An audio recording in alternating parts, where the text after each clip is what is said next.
Uy, di ko nakasahan yung pag-amin ni Mike. Bigla ako. Hindi naman siya ganun dati.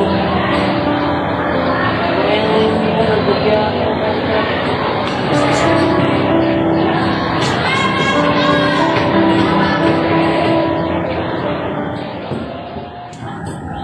Yeah. Attention. Ayusin mo ang saludo mo. Bitin mo. Mama ka doon. Lahat kayo. Push up position. Down. Down. Up. Down. Up. Down. Rise. Dito kayo. Dito kayo. Dito. Kaya mo ba ba? Kaya lang niya ako. Daling hindi na. Tatlo, pumasok doon. Ikaw, mag-brief ka dyan. 1 minute.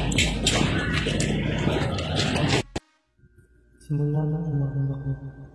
Nag-iba na ang tinanala sa akin. Wala nang ibang ginawa sa akin kundi na-maintain at okay. Kunti na lang ba ang lagi? Lagi minamahit. Lagi napupunahan. Mag-transfer na kaya ako. Total, nilalayo na rin mo na ako.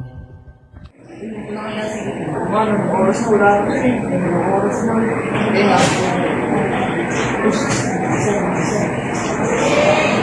Last mention, laban ng announcement.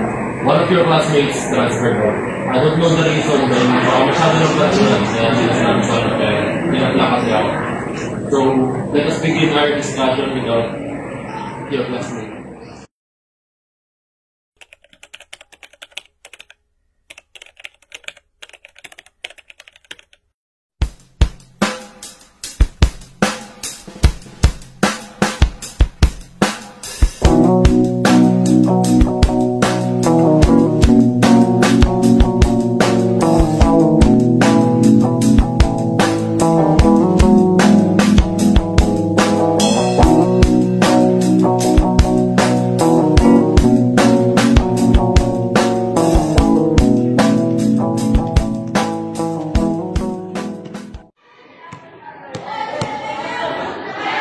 Uy, ako na kaya bola.